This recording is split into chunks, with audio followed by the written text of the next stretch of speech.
जी अगर x intercept कर लें तो नहीं नहीं, एक्स इंटरसेप्ट नहीं कर सकते, स्लोप इक्वेशन वाई के लिए है ना, इसलिए वाई इंटरसेप्ट फाइंड करें। इक्वेशन को मुकम्मल करने के लिए जी, इक्वेशन हमारे पास y किस फॉर्म के अंदर होती है ना, y is equal to M X plus C, तो इस वजह से हमारे पास x is equal to Y, ठीक हो गया। अब हमारे पास आता है y इंटरसेप्ट। y इंटरसेप्ट में हमारे पास फार्मूला क्या है, c1 is equal to the, ठीक है, माइनस सी ओवर बी। सी क्या है हमारे पास यहाँ, -2 ओवर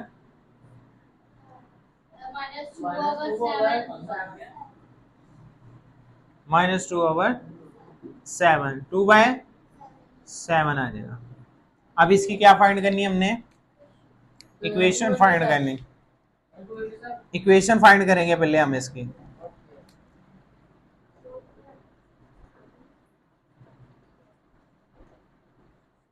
इक्वेशन में हमारे पास इक्वेशन का फॉर्मूला क्या, y is equal to the mx plus C. इसकी वजह से ये स्लोप की equation y is equal to the mx plus C है, इस वजह से y इंटरसेप्ट के लिए सॉल्व करते हैं, ठीक हो गया। -4/7 x प्लस 2/7 हिस्सा आंसर, बस ये आंसर, ये सोल्यूशन ही है इसका बेटा। अब बेटा टू इंटरसेप्ट फॉर्म, पहले टू इंटरसेप्ट फॉर्म फाइंड करेंगे, ठीक हो गया ना जी। सेकंड है इसके लिए टू इंटरसेप्ट। अब टू इंटरसेप्ट में क्या होगा हमारे पास फार्मूला, बताएं, C1 का फार्मूला क्या होगा, C2 का क्या होगा। C1 का होगा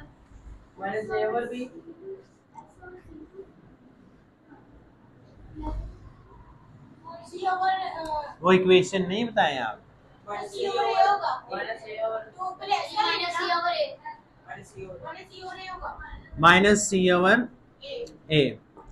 C मेरे पास -2/4, 2 to the 4, minus plus 1/2, C2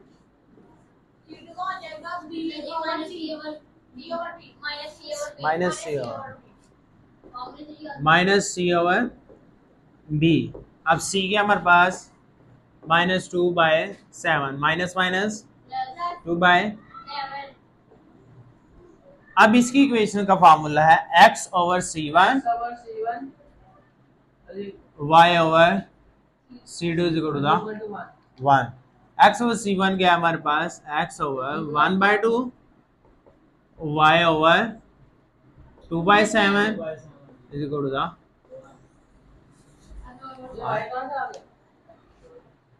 कौन सा y, ये फार्मूला है इक्वेशन का जी, हो गया। नेक्स्ट है हमारे पास नॉर्मल फॉर्म, थर्ड जी जी, एक फॉर्म भी पूछ सकता है, मोस्टली एक ही पूछेगा जी बेटा। उस दिन पहले हमने फार्मूले पढ़े थे ना, फार्मूले समझाए थे, उस वक्त मैं तेजी से पढ़ा देता तो ये आपको आज अच्छे से याद ना रहता, ठीक है ना, इसलिए उस वक्त अच्छे से पढ़ाया था, टाइम लग गया था। आज हमें याद है ना फार्मूले, तो वो जल्दी से सॉल्व हो रहा है, ठीक हो गया ना। अब नॉर्मल फॉर्म में हमारे पास हमने पहले निकालना होता है, हमारे पास फार्मूला है, अगर मैं इसमें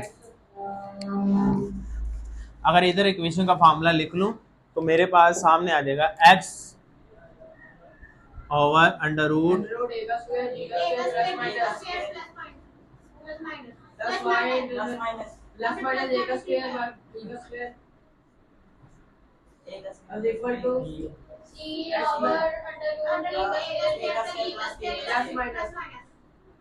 अब इसका मतलब हमें ये a square plus b square under root find करना हमने, ठीक है, under root a square plus b square. किसके बराबर है? ए की वैल्यू 4 का स्क्वायर 7 का स्क्वायर 16 प्लस 49 65 नीचे वाइट 5 पे नहीं आता नहीं जाता बेटा, इसकी सॉल्व नहीं होती। ठीक हो गया ना? X over plus minus under root 65 y over plus minus under root 65 equal c over plus minus under root 65। ये भी इसकी एक पार्ट बी हो गया। अब पार्ट सी सॉल्व करते हैं हम। जी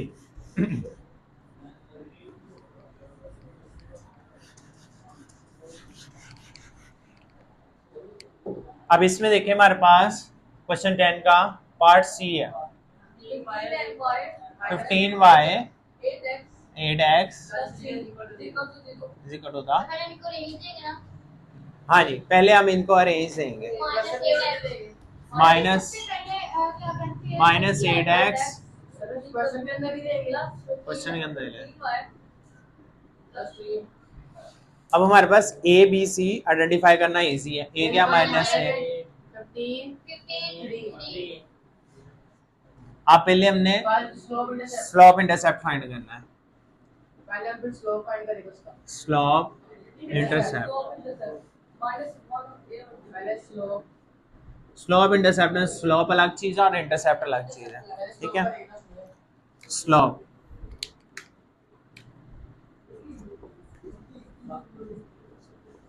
slope m is equal to minus a over b minus a minus minus minus अब आ जाएगा y intercept c1 is equal to minus c over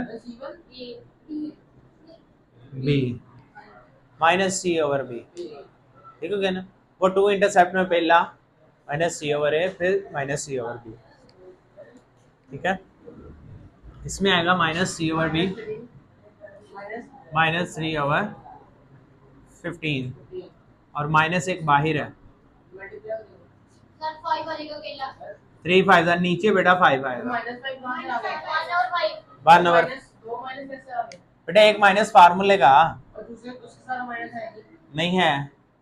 okay -5 बनेगा माइनस 1 ओवर 5 आ जाएगा। इधर लिख दे -2 आएगा क्योंकि वो बात माइनस माइनस प्लस में है माइनस 1 बेटा वहाँ है ही नहीं, कैसे दोनों प्लस की है ना, ये भी प्लस की ये भी प्लस की, फार्मूले का सिर्फ माइनस है, दोनों वैल्यू प्लस की हैं। अब हमारे पास इक्वेशन क्या बनेगी? इक्वेशन क्या बनेगी? y is equal to the mx mx plus c1 y is equal to the m की वैल्यू क्या है 8 over 15 x minus 1 over 5। ये प्लस का है ना, वो माइनस की थी, ये ले प्लस का है, ये माइनस की, प्लस माइनस माइनस 1 over 5 अब टू इंटरसेप्ट।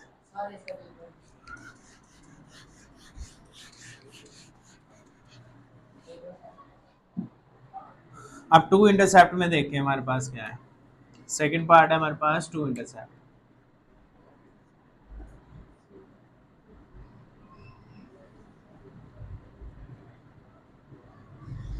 हमने दो के दो इंटरसेप्ट फाइंड करने हैं। पहले एक्स इंटरसेप्ट कह लें, फिर वाई इंटरसेप्ट कह लें। एक्स इंटरसेप्ट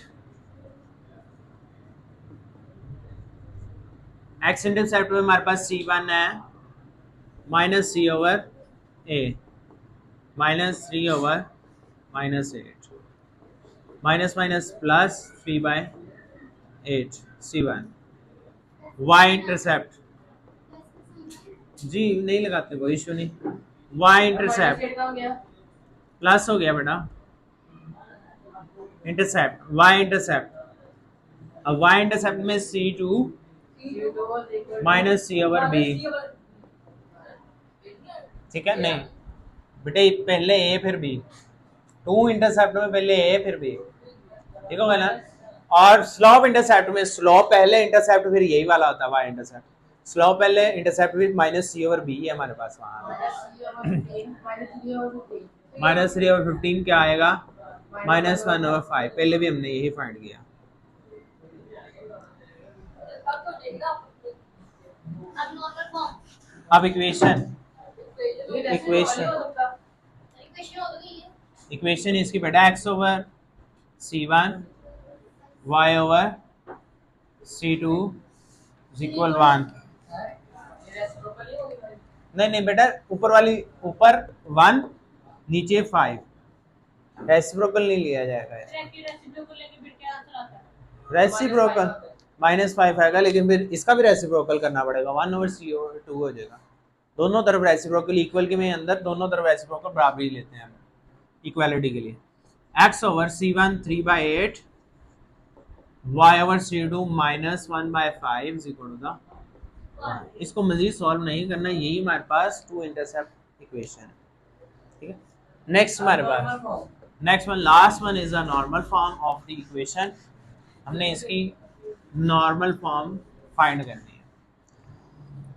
नॉर्मल फॉर्म में हमारे पास पहले वही x over under root A square plus B square plus minus plus y over under root A square plus B square plus minus is equal to the c over under root A square plus B square plus minus. अब हमारे पास third one is a normal form.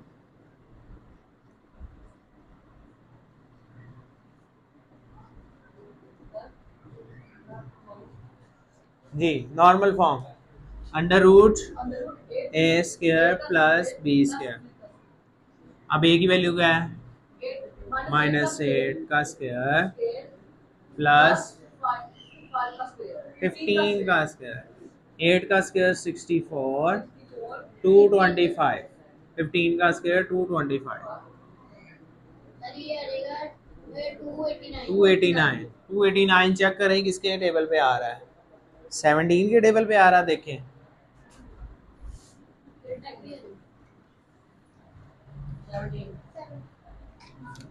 x over plus minus 17 y over plus minus 17 3 over under root solve किया हमने,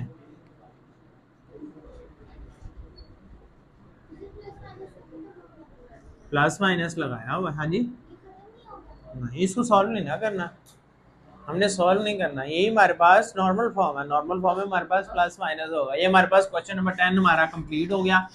अब हम करते हैं question number 13, last question हमारा इस एक्सरसाइज का, फिर ये एक्सरसाइज हमारी कंप्लीट हो जाएगी। इसके बाद हम स्टार्ट करेंगे एक्सरसाइज नंबर 7.3।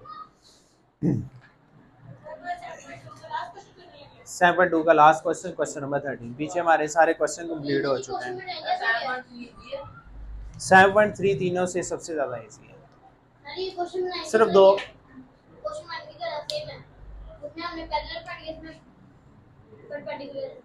अच्छा देखिए, find an equation of the line through points vertex है हमारे पास 5, 8।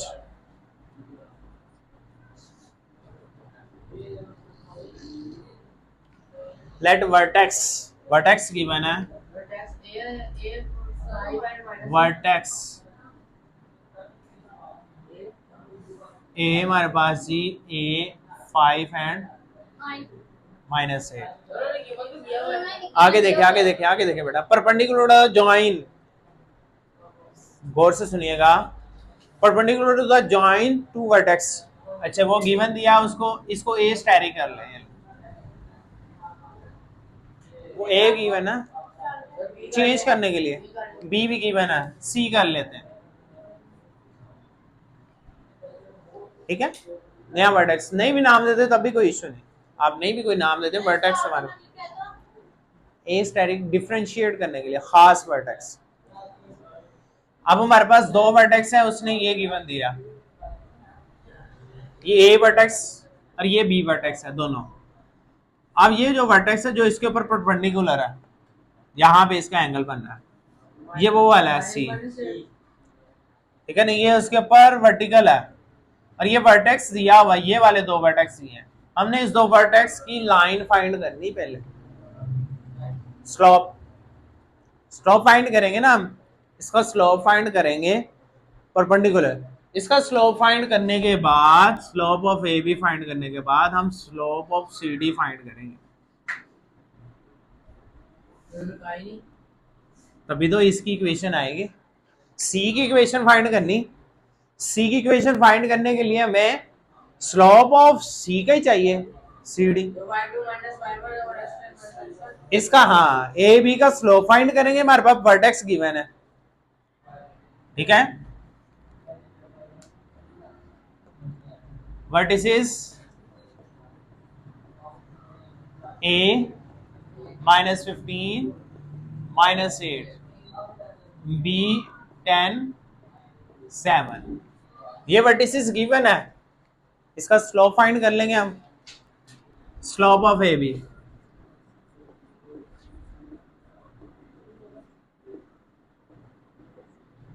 स्लोप ऑफ ए बी जब वर्टिसेस गिवन हो तो फार्मूला होता है हमारे पास y2 minus y1, x2 minus, अगर वर्टिसेस गिवन ना हो तो इक्वेशन गिवन होगी, इक्वेशन का फार्मूला होता है -a/b। पुराने सभी पुराने, अब सब पुराने हो गए क्योंकि सारे पढ़ लिए हमने, अब सब फार्मूले पुराने हो गए क्योंकि हमने सब के सब पढ़ लिए हैं।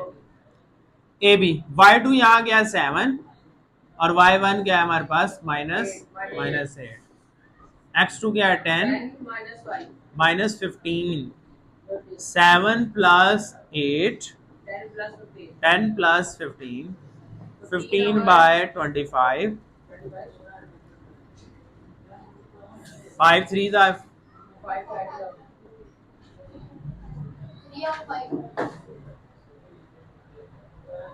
3/5,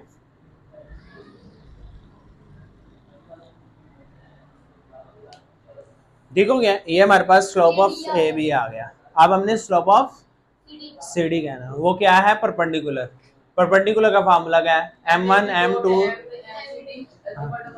जी बिल्कुल, we now that MAB is equal into MCD is equal to -1। अब इसमें से देखिए हमारे पास MCD फाइंड करना है तो -1 स्लोप ऑफ AB हो जाएगा, ठीक है, ओवर में। अब स्लोप ऑफ AB की क्या वैल्यू है, यह अब रेसिप्रोकल होगा, -1 × 5 3, ये देखिए बेटा, ये देखिए -1, इस सैंपल को क्या बोलते हैं, इस सैंपल इसको बटे को ये भी लिख सकते हैं 3/5, ठीक है। अब इस डिवीजन को खत्म करने के लिए क्या तरीका, -1 × 5/3 हो जाएगा, -1 × 5, ओके अंडरस्टैंड, -5/3 आ गया स्लोप ऑफ सी डी। अब हमने इसी की इक्वेशन फाइंड करनी, अब इसकी, सिर्फ इसकी, उसने कहा था find an equation of the line through 5 8, इसकी इक्वेशन फाइंड करनी, एमसीडी की, इसकी इक्वेशन फाइंड करनी,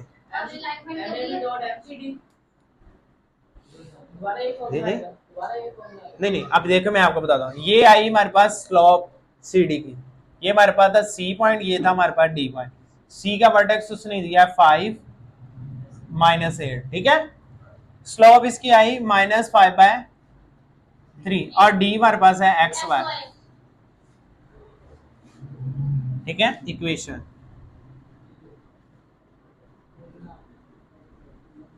equation slope of C D y2 - y1 x2 - x1, slope of C D की वैल्यू क्या है -5/3, y2 यहां से y y2 y -8, बेटा ये x2 सी डी, डी की वैल्यू 2 है, x2 x है हमारे पास, x minus y plus 8 x minus 5 minus 5 over 3। अब होगा क्रॉस मल्टीप्लिकेशन, ये वाली टर्म इसके पास जाएगी और ये वाली टर्म इधर आ जाएगी। यहाँ कर लेते हैं, इसको रेज कर लेते हैं ना। अब ये देखिए हमारे पास -5 है, -5 y plus 8 is equal 3 x minus 5, -5 y 5 8 था। -5 आप उल्टा कर दिया है, -5 आएगा और x minus okay okay okay okay okay, x minus 5 उधर आएगा y plus 8, उधर आएगा y plus 8, 5x 5 plus 25 3y 24 3 8 are 24। अब ये सारी इक्वेशन को उधर ले जाते हैं हम, 0 आ जाएगा हमारे पास, 3y plus 5x plus 24 minus 25 3y plus 5x minus minus 1 is the answer. और अब हमारे पास एक्सरसाइज कंप्लीट हो गई।